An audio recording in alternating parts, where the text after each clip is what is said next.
ତାକୁ ସୂର୍ଯ୍ୟପରା କୁହାଯାଏ। ବୁଝିଲୁ? ଠିକ କଥା। ଆମ ସେଇ ସାଇନ୍ସ ହଉଛି ପୂର୍ଣ୍ଣିମା ଦିନ ରୋଟେସନରେ ଗତି କଲେ ତାକୁ ଚନ୍ଦ୍ରଗ୍ରହଣ କୁହାଯାଏ। ଆମ ସାଇନ୍ସ ହଉଛି ଯାହା ଖାଉଛ ଖାଅ, ଯାହା ପିଉଛ ପିଅ, ନୋ ପ୍ରୋବ୍ଲେମ। ଆମ ସାଇନ୍ସ ହଉଛି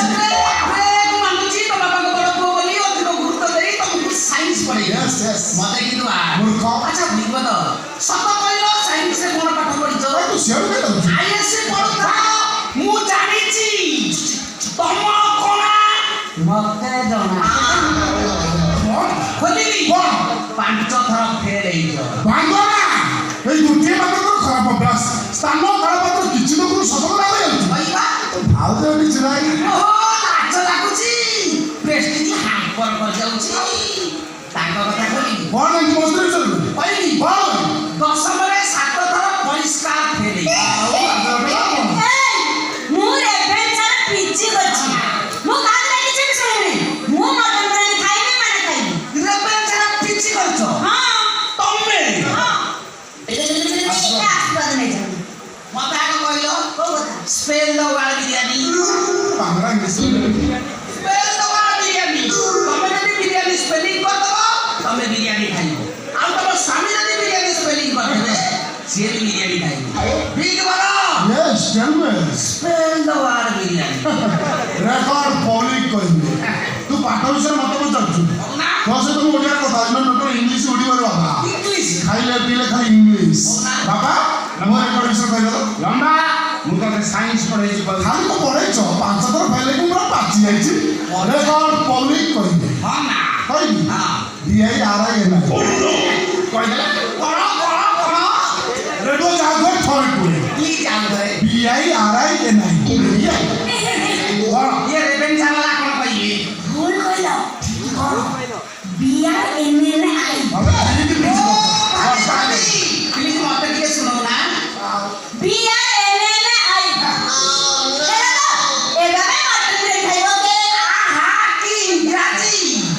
ତମ ପଞ୍ଚାୟତରେ କିଏ ପାଠ ପଢିଛ? ଯଦି ପାଠ ପଢିଥାନ୍ତ ପବିତ୍ର ମହମ ଉଚ୍ଚ ବିଦ୍ୟାପୀଠ ଉଲୁଣ୍ଡା ସେଇଠି ଯାଇକି ପାଠ କେମିତି ପଢାଯାଏ ଶିଖ। ପବିତ୍ର ମହମ ଉଚ୍ଚ ବିଦ୍ୟାପୀଠ ଉଲୁଣ୍ଡା ପଢା ବାପା। କି ଯୋଡ଼ି ସତେ ଯେମିତି ଅଧା ତାଳ ଗଛ ସାଙ୍ଗକୁ ମାଡ଼ି ବାଙ୍ଗେଇ ନଡ଼ିଆ ଗଛ।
ଜଗନ୍ନାଥଙ୍କ ଦେଶ।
କଥା ରହୁଛି କମ ପୁରା ଡାବିଦେଲା ଆଉ କମ ବାପା ସାନ କଣ ବାପା ପଖାଳ ଆଳୁ ସିଝା ଅଛି ତ ଖାଇବ ପଖାଳ ଆଳୁ ସିଝା ଅଛି କେବି ଦବ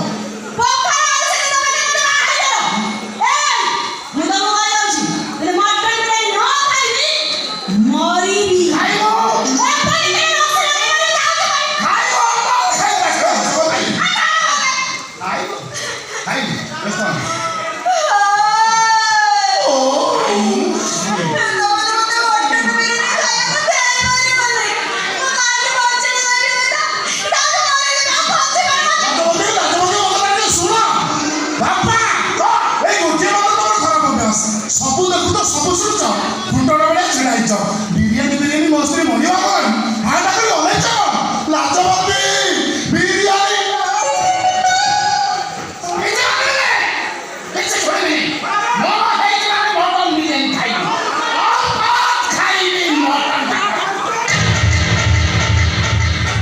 ମଟନ